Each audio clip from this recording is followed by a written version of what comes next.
네, 오늘 말씀의 제목은 Why do you live? 왜 사는가? 이러한 제목으로 함께 말씀을 묵상하고 은혜를 나누기를 원합니다. 어떤 분이 오셔가지고 당신에게, 바로 우리 어르신들 당신 한 분에게 왜 사는가라고 물어본다면 뭐라고 대답하시겠습니까? 많은 사람들이 열심히 먹고 열심히 직장 다니고 열심히 공부하는 거에 몰두하고 있는데 누군가가 왜 사는가라고 물어볼 때 선뜻 대답하지는 못합니다. 역사적으로 수많은 철학자들은 이 삶의 문제에 대해서 많은 사색을 했어요. 왜 인간이 이 땅에 태어나서 살아가는데 왜 사는 걸까? 거기에 대한 질문을 계속 던져왔어요. 세상에 많은 사람들이 그 답을 답변해 보려고 노력에 노력을 거듭을 했는데 그 중에 한 사조의 흐름 속에 이러한 답변을 하는 무리들이 있었어요. 허무주의를 추구하는 무리들의 답변이었죠. 허무주의를 대표하는 사람 중에 한 철학자가 바로 세네카라고 하는 인물이에요. 아주 유명한 철학자죠. 이 철학자는 이러한 이야기를 했어요. 여기 글씨가 보이시는 분은 같이 읽어봐요. 시작. 삶이란 죽기 위하여 생겨난 하나의 선물일 뿐 삶에 있어서 가장 훌륭한 점이란 그것이 다행스럽게도 길지 않은 것이라고 짙은 삶의 흐름을 말했어요. 여러분, 이 세네카는 허무주의를 주창한 철학자였어요. 그는 삶이 험하다는 것입니다. 아무리 돈을 많이 벌고 아무리 명예를 얻어도 마지막 이 세상을 떠날 때 너무 험하다는 것이죠. 그러나 다행한 것은 수백 년 사는 게 아니고 길어야 100년 사는 게 다행이다. 허무주의는 이러한 답을 삶의 가치에 대해서 하고 있어요. 그러나 이거는 우리가 볼 때 100점짜리 답은 아니에요. 두 번째는 염세주의라 일컫는 사조가 있었어요. 이 염세주의를 대표하는 사상가 중에는 우리가 잘 아는 쇼펜하우어가 있어요. 염세주의에서는 삶의 가치에 대한 답을 뭐라고 얘기하는가? 앞에 보면 인생이란 욕망을 충족시키기 위한 투쟁과 그것이 만족되었을 때에 어부습에 오는 권태 사이에서 마치 시계추처럼 왔다 갔다 할 겁니다. 이 염세주의 철학자가 주장하는 삶의 가치는 뭐예요? 그죠?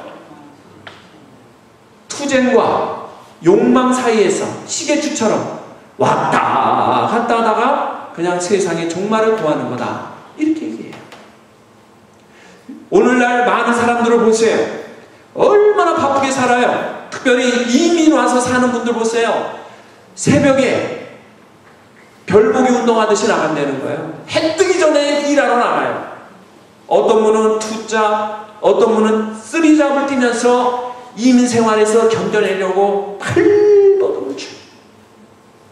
뭔가 내 성취는 이루어야겠는데 갈 길은 멀고 만족해야 되겠는데 만족함은 없고 가면은 온갖 사람들과 경쟁에서 싸워야 되고 물질, 황금, 만능주의 속에서 싸워서 남으려면 얼마나 몸부림치는지 모르죠. 욕망과 나의 만족 사이에서 시계추처럼 왔다 갔다 하다 끝나버리는 게 인생이다 라고 염세주의의 사상가들은 말해요. 그러나 이것도 100점짜리 대답은 아니에요. 그런가 하면 쾌락주의를 추구하는 사람들은 인생을 어떻게 말하고 있을까요? 그들은 말해요. 쾌락이 인생의 목적이며 최고의 선이다. 쾌락을 추구하고 고통을 피하는 것을 도덕, 원리로 삼겠다. 이게 쾌락주의 입장이에요. 쾌락주의를 추구하는 사람들은 뭐예요? 조그마한 돈만 모으면 먹고 마시고 춤추고 노는데 향 나가는데 여행 가는데 모든 데 다 써버려요.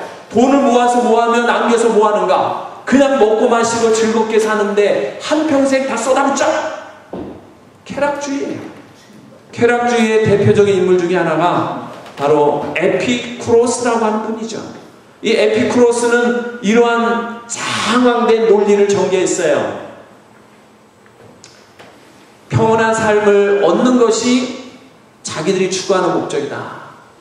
그가 말하는 행복과 평안한 삶은 냉정, 평화, 공포로부터의 자유, 무통의 특징을 가지고 있다고 주장합니다. 그는 쾌락과 고통은 무엇이 좋고 악한지에 대한 척도가 되고 죽음은 몸과 영혼의 종말이기 때문에 두려워하지 말아야 하며 신은 인간을 벌주거나 보상하지 않고 우주는 무한하고 영원하며 세상의 모든 현상들은 궁극적으로는 빈 공간을 움직이는 원자들의 움직임과 상호작용으로부터 나온다고 주장해요. 한마디로 쾌락을 추구하는 게 삶의 기준이라는 거죠. 쾌락주의자들이, 그 대표적인 이 에피쿠로스라는 사람이 이렇게 논리를 전개하죠. 세상에 수많은 사람들이 돈을 벌면 다 어디다 갖다 써요.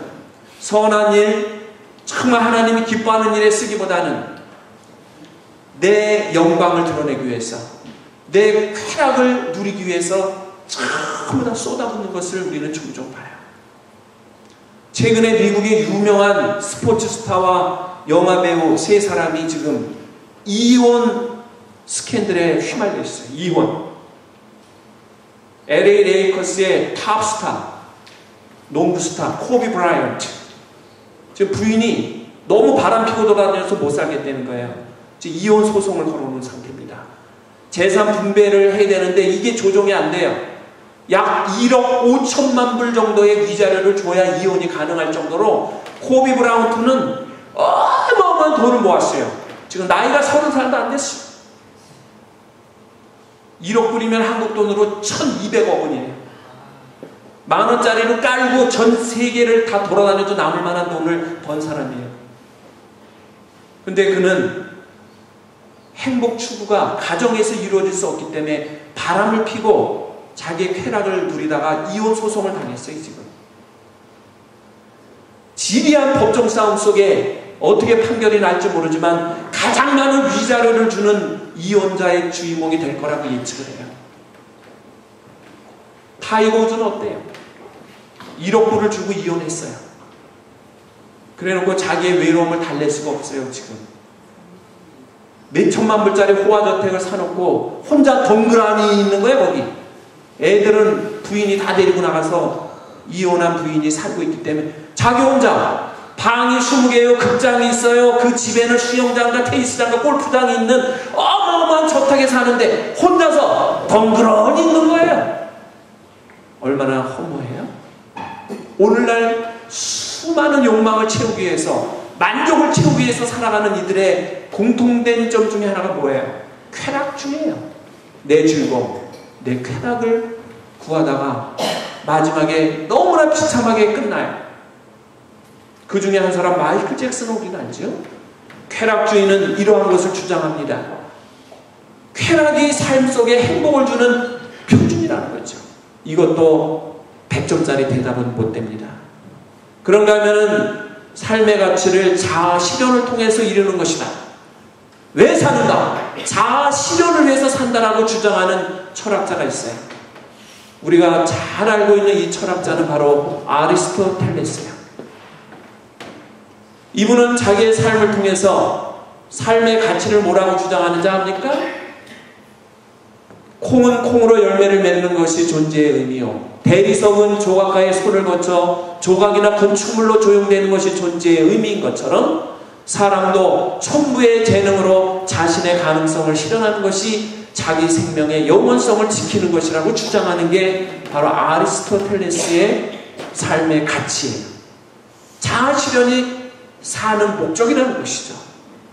오늘날 이러한 몇몇 사조의 사상가들의 이론을 따라서 자기 일생을 거기에 맞춰놓고 따라가는 사람들이 얼마나 많이 있는지 몰라요. 이 땅의 인구가 이제 70억이 넘었어요. 70억 중에 너무 많은 사람들이 지금 나열한 이러한 사조의 가치를 두고 따라가고 있어요. 그런데 그들의 마지막은 너무 비참해요. 허무주의를 주장하던 사람은 돈 많이 벌어놓고 자살해요. 유명한 사람들 중에 자살한 사람들이 얼마나 많이 있는지 몰라요. 어르신들 세대에 잘 아는 영화배우 중에 김출연이라고 있습니다. 이분이 나이가 70이나 된 분이 2달 전에 자살했어요. 한때 잘 나가는 영화배우였고 인기가 있어서 돈 많이 벌었던 영화배우였어요. 그런데 그의 삶에 풍파가 오면서 이혼을 했어요. 혼자 살면서 너무 허무해요. 너무 삶 속에 외로워요. 자살했어요. 우리가 잘 아는 몇몇 유명 연예인들도 자살했잖아요. 얼마나 안타까운지 몰라요. 바로 일주일 전에는 미국의 유명한 토크쇼를 진행하던 한 흑인 토크쇼 진행자가 또 자살했어요. 왜 그럴까요? 자기들은 이 땅에서 삶의 가치를 다 누렸다고 보는 거예요. 물질을 많이 거머쥐었고 인기를 누렸고 명예를 얻었기 때문에. 그러나 그들의 말로는 어때요? 비참하게 끝나는 것을 너무나 많이 봐요. 왜 사는가? 우리는 분명히 한번 짚고 넘어가야 돼요. Why do you live? 스스로가 질문해 보시오. 나는 왜 사는가? 죽지 못해 사는가? 먹기 위해 사는가? 우리 어르신들이 이룰 거 다 이뤘어요. 자녀들 다 커서 법관이 된 자녀는 법관, 의사가 된 자녀는 의사, 배추장사가 된 자녀는 배추장사 다 키워가지고 성공했어요. 우리 어르신들도 과거에 의사로, 변호사로, 또 간호사로 뭐 여러 가지 직장에서 일하는 전문인으로 땀 흘리고 수고하면서 65세 리타이어 할 때까지 다 이루었어요. 나라에서 딱딱 생활비도 다 줘요. 소셜연금에 월페어에 다 받아요. 다 이뤘어요. 왜 사세요? 다 이뤘는데. 뭐가 아쉬워서 사세요? 지금 여기 말한 염세주의자들, 허무주의자들, 자아실현을 추구하는 이들은 이 땅에서의 삶의 가치가 끝인 걸로 보기 때문에 다 이뤘다고 하는 순간 자살을 합니다. 스스로 가정 파탄을 일으키는 경우를 너무나 많이 봐요. 근데 우리 어르신들은 왜 살고 있는가? 오늘 본문의 성경을 통해서 분명히 아셔야 돼요.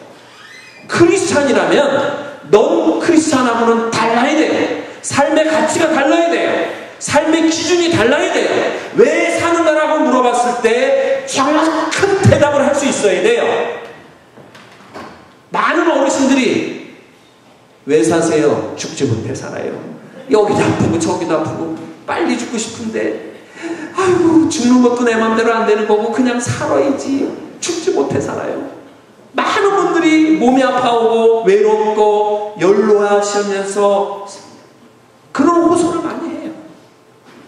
오늘 본문은 크리스찬들에게 예수 그리스도를 구주로 믿고 하나님을 창조주로 믿고 이 땅에서 한평생을 사는 크리스찬들에게 왜 사는가에 대한 대답을 오늘 본문은 하고 있습니다. 성경이 말씀하고 있는 그 첫 번째 대답은 무엇인지 압니까? 미가서 6장 8절입니다. 자, 나눠드린 유인물의 성경 구절 미가서 6장 8절 한 절을 다 같이 읽어요. 시작. 사람아 주께서 선한 것이 무엇임을 내게 보이셨나니 여호와께서 내게 구하시는 것은 오직 정의를 행하며 인자를 사랑하며 겸손하게 내 하나님과 함께 행하는 것이 아니냐. 아멘. 미가서 6장 8절에서 말하는 것은 뭡니까? 인생의 가치를 정의와 사랑을 실천함으로 하나님의 대행자의 삶을 살아가는 것에 가치를 두고 살라는 것이죠. 나는 하나님의 대행자, 하나님이 파송한 대사, 정권 대사라고 생각하고 하나님의 마음으로 하나님이 계획하는 일들을 이루고자 하나님의 선한 뜻을 내가 만들어 가고자 하나님의 대행자의 삶을 이 땅에서 살아가는 것이 크리스찬의 삶의 의미라고 이야기하고 있습니다. 특별히 이 미가 선지자가 이야기하는 것은 뭐예요? 정의와 사랑을 실천하라고 이야기하고 있어요. 오늘날 이 땅의 정치권의 경제권의 온갖 문제가 뭐예요? 정의를 잃어버렸어요. 한국의 정치권을 요즘 뉴스를 통해서 들어보시죠? 여당의 대표를 뽑는데 돈 봉투가 막 돌아다니다가 뒤늦게 지금 그게 폭로가 돼가지고 조사를 하는데 그 돈 봉투를 돌리고 다녔던 사람이 현 국회의장의 비서였다.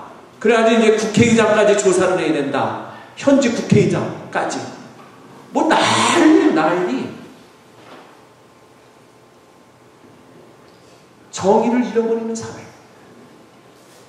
국회의원들 중에 3분의 1이 크리스찬이래요. 그런데 국회는 여전히 정의를 회복하지 못해요. 말만 크리스찬이지 실천을 못해요. 여기 계신 어르신들 중에 거의 100%가 다 크리스찬이잖아요. 정의를 실현하지 못할 때 크리스찬의 삶의 가치는 사라진다라고 이야기합니다. 한마디로 예수 그리스도의 향기를 드러내는 전인격적인 삶을 사는 것을 삶의 가치로 갖고 사는 것, 이게 미가서 6장 8절이 말하고 있는 그리스도인의 왜 사는가에 대한 대답이에요.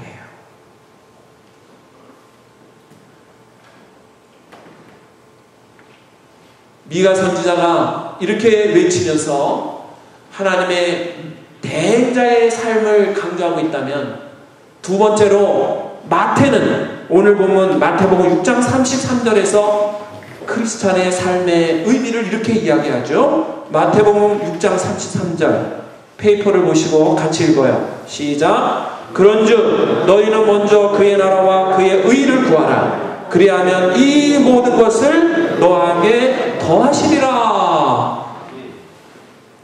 이 마태라고 하는 예수님의 제자 중 한 명은 그리스도인의 삶의 의미를 이렇게 선포를 하고 있습니다. 너희는 먼저 그의 나라와 그의 의를 구하라. 항상 천국의 소망을 갖고 하나님의 선한 뜻을 분별하여 이 땅에 살 때도 하나님이 파송한 대사처럼 하나님의 대행자로 사는 것처럼 항상 먼저 하나님의 뜻을 구하며 그 하나님의 나라를 사모하면서 그거를 프라이어리티, 우선순위에 두고 살아라. 이건 얘기예요. 얼마 전에 주한 미국 대사로 임명을 받은 한인 2세 성킴 대사가 이제 미국에 잠깐 왔다가 얼바인에 오셨어요. 이틀 전에 얼바인에 와서 한덕수 주미대사와 그 다음에 강석희 얼바인 시장과 같이 만나서 그 한인 사회에 대한 이야기, FTA 비준에 대한 이야기들을 나누고 갔는데, 자, 이 성김 대사는 미국에서 파송한 한국 대사예요. 그분은 한국에서 대사의 역할을 감당할 때 항상 누구의 명령을 첫째로 따르죠? 누구의 명령을 첫째로 따르죠? 미국. 특별히 미국의 대통령이 지시하는 명령이 1순위입니다. 1순위. 그 다음에 2순위가 뭐예요? 한국에 대한 입장, 여러 가지 양국에 대한 입장들을 조율하는 거예요. 항상 첫째는 백악관, 오바마 대통령의 지시를 받아야 돼요. 그는 아침에 눈이 뜨고 식사를 하고 출근하자마자 첫 번째 버튼을 누르는 게 백악관으로 전화하는 거예요. 그래서 어제 하루에 있었던 일을 보고하는 거죠. 아니면 인터넷으로 메일을 보내서 어제 있었던 일을 보고하는 게 그의 첫 번째 일이에요. 하나님의 사람으로, 하나님의 정권대사로, 하나님의 대행자의 삶을 이 땅에서 사는 가치를 갖는 그리스도인이라면 먼저 그의 나라와 의를 구하는 것이 중요한 것이에요. 우리 어르신들 어떤 일이 생기면 제일 먼저 누구 찾아요? 갑자기 뜨거운 물이 발에 떨어져가지고 발렸어. 이거 뜨거워. 누구 먼저 찾아요?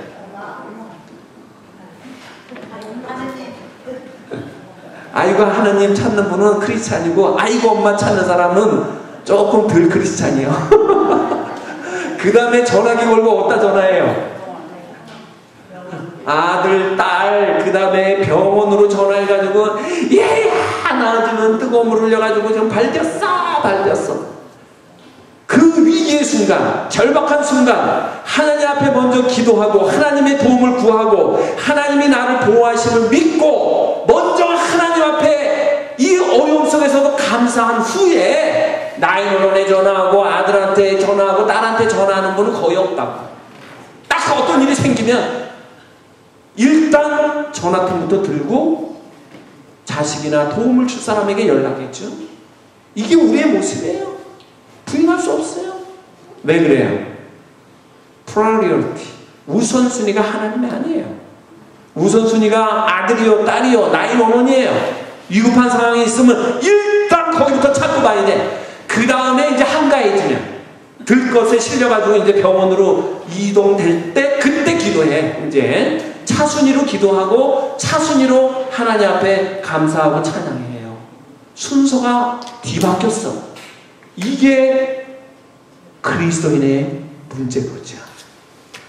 마태는 분명히 이야기합니다. 너희는 먼저 그의 나라와 그의 의를 구하라. 그러면 모든 것을 하나님이 더하시리라 했어요. 나라의 부름을 받고 군대 간 사병이 군대 가가지고 먹을 거 걱정해요? 입을 거 걱정해요? 잠자는 거 걱정해요? 걱정할 필요 없어. 왜? 나라가 불렀기 때문에 나라가 책임져야 돼. 나라가 불렀기 때문에 먹는 거, 입는 거, 자는 거 나라가 다 제공하고 월급까지 줘. 나라에서. 요즘은 사병도 월급이 많이 올라가지고요. 오, 괜찮아요. 사병도 월급이. 하나님의 부름을 받은 하나님의 백성은 하나님께 맡길 수 있는 전적 위탁이 필요해요. 하나님이 이런 위기 상황에서도 이런 환난 중에도 하나님께 다 맡기고 하나님이 나를 불러서 나를 하나님의 자녀로 삼으셨으니 하나님께서 나를 분명히 지켜주실 것이다. 먼저 하나님께 영광과 감사를 드리고 내 할 도리를 할 때 하나님은 반드시 그를 지켜주시고 선한 길로 인도해 주실 줄로 믿습니다. 반드시 인도해 주세요. 반드시 인도해 주세요. 어린아이들이 큰일 났는데 옆집에 아저씨 가서 붙잡고 도와달라는 아이 있어요? 그거는 애가 뭔가 좀 문제가 있는 애야. 옆집 아저씨가 낫든가 뭔가 문제가 있는 애라고. 아이는 문제가 있으면 일단 우리 어머니 아버지한테 보채기만 하면 기저귀 갈아줘, 먹여줘, 달래줘, 재워줘, 입혀줘, 다 해줘. 부모의 사랑은 아이의 부르짖음을 다 들어주게 되어 있어요. 하나님의 자녀, 하나님의 백성인 우리가 분명한 신앙의 가치관을 정립했다면 먼저 하나님 나라의 의를 구하고 그분께 모든 걸 맡기고 그분을 위해서 살아가겠다고 하는 분명한 영적 가치를 가질 때 하나님께서는 왜 사느냐라는 질문 속에 너의 아름다운 열매를 맺혀줄 줄로 믿습니다. 자, 그리고 세 번째가 뭐예요? 사도 바울이 외칩니다. 고린도전서 10장 31절이죠. 자, 오늘 말씀 본문 같이 읽어요. 시작. 그런즉 너희가 먹든지 마시든지 무엇을 하든지 다 하나님의 영광을 위하여 하라. 그리스도인의 중요한 삶의 이유는 하나님의 영광을 위해서 사는 거예요. 먹든지 마시든지 무엇을 하든지 하나님의 영광을 위해서 산다고 하는 분명한 삶의 목적을 갖고 있는 분은 진짜 크리스찬이에요. 근데 먹을 때는 감사기도 하고 영광 돌리는데 살 때는 쾌락만 추구한다. 그거는 아직 덜 크리스찬이에요. 덜 크리스찬. 아예 먹고 살 때 아무 관심 없어. 하나님과의 관계가 끊어지고 주일날 먼지 털어서 성경책 들고 가는 거 외에는 하는 게 없어. 하나님 앞에 나가는 거. 그런 분은 크리스찬이라고 말하기가 매우 곤란합니다. 정말 하나님의 사람, 하나님의 백성, 하나님의 자녀라고 신앙 고백을 한다면 먹든지 마시든지 하나님의 영광을 위해서 해야 돼요. 놀라운 거는 오래전에 세상을 떠난 김일성이가 세례를 받았다는 사실 아세요? 김일성이가 세례교인이었어요. 그런데 이 양반이 자기가 독재를 하기 위해서 주체 사상을 만들어가지고 이제 공산주의의 사조를 세우면서 성경책을 베껴다가 말만 다 바꿨어.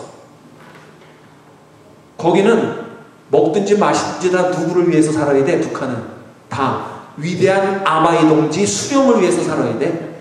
성경의 좋은 구절을 다 갖다가 하나님이 들어갈 자리에 다 누가 들어갔어요? 독재자 김일성, 김정일, 이제는 김정은까지 들어갈 참인데 다 자기 그 이름을 넣어가지고 모든 영광은 자기만 받아야 돼.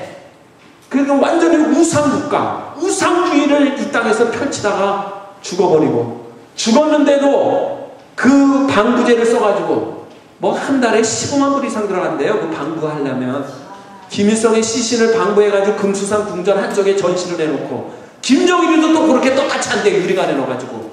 그러니까 이제 김정은까지 되면 아예 그냥 3대가 유리관에 보존되는 미라가 될 참인데, 아니 백성들은 지금 한 끼 못 먹어서 하루에 수백 명이 굶어 죽는다는데, 아니 죽은 사람을 갖다가 말이야 방부제를 처리해서 썩지 않게 사람들에게 구경시키고 우상 숭배하듯이 절하게 하려고 몇십만 불 1년에 몇백만 불을 거기다 쏟아보면서 죽은 사람의 시신을 갖다가 말이야 그렇게 보관한다고 하고 있는 게 북한이에요. 북한의 주체 사상이 성경을 갖다가 완전히 왜곡시켜서 짜맞춰가지고 근간을 만든 거죠. 예수님을 믿으려면 제대로 믿어야지, 잘못 믿으면 어떻게 돼요? 이렇게 돼. 잘못 믿으면 이단 교주가 될 수 있고 우상의 자기가 주인공이 될 수 있어요. 이게 너무 심각한 거예요. 과거에 세문학교회의 담임 목사님을 지냈던 김동인 목사님이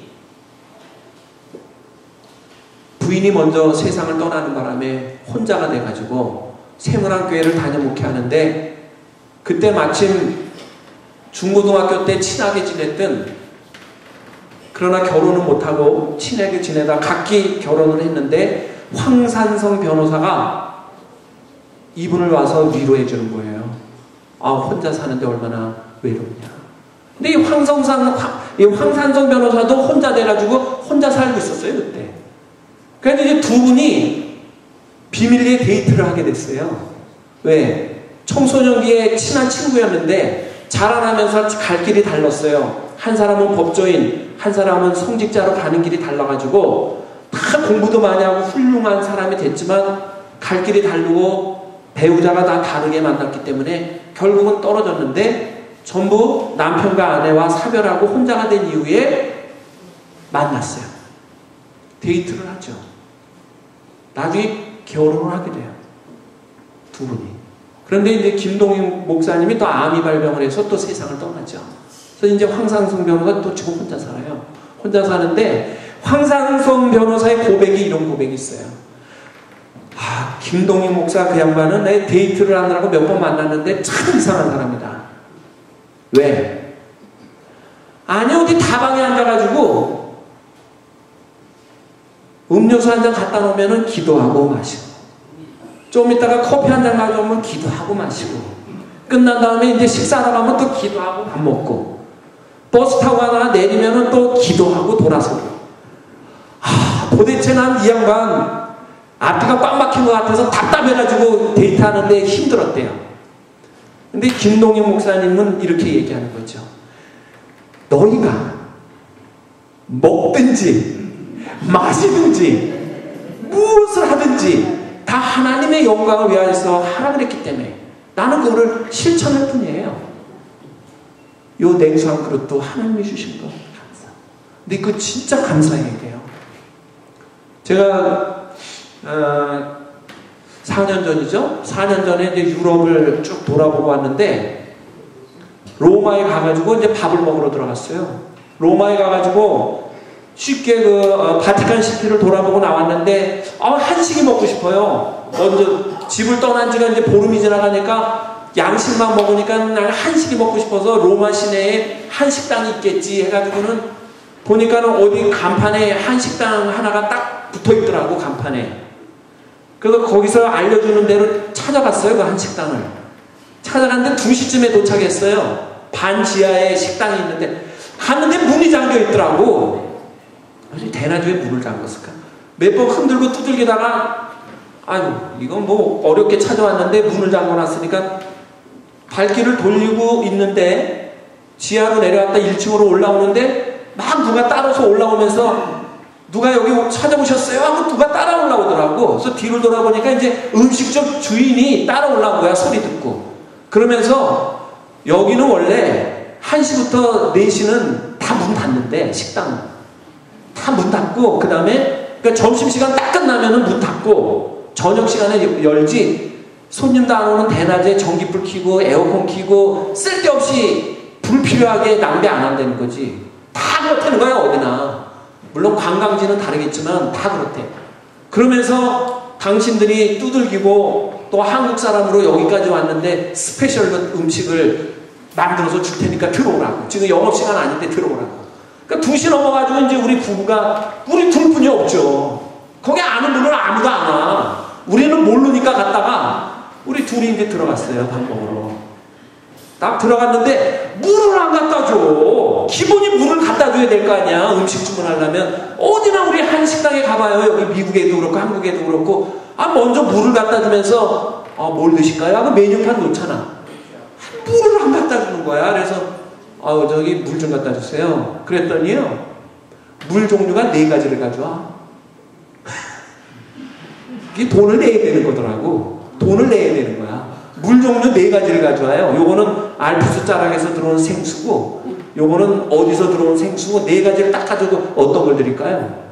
그래가지고는, 이거 돈 내는 거예요?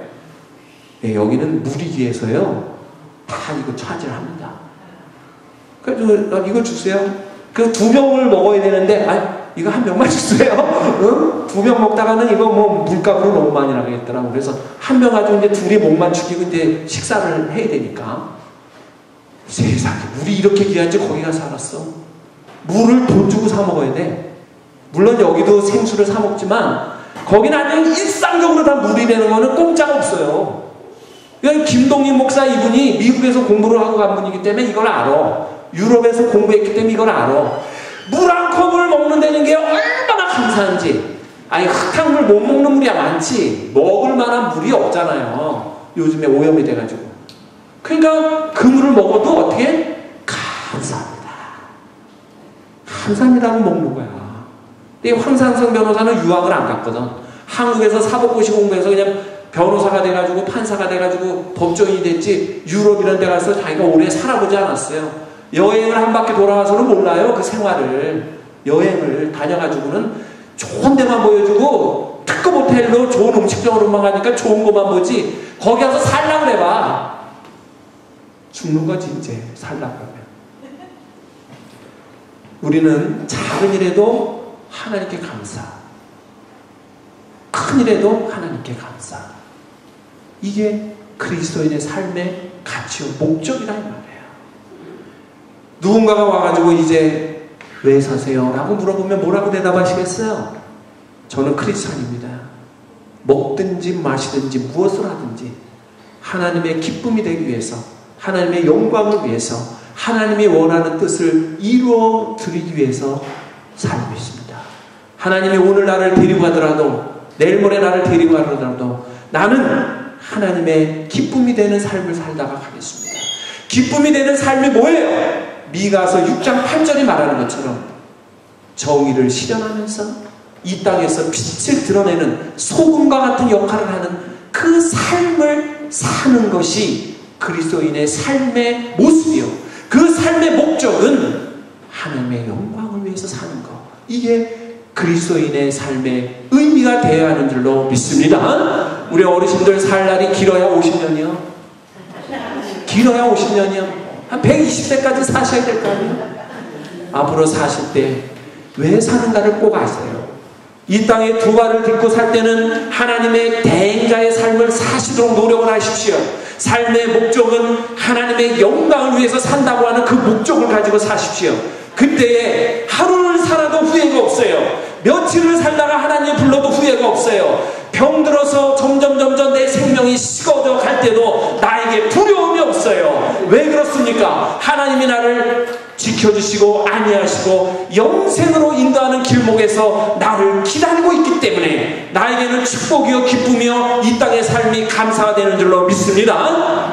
그 소망을 가지고 살아가시는 우리 모든 실버 아카데믹 어르신들이 되시기를 주님의 이름으로 간절히 축원합니다. 축원합니다.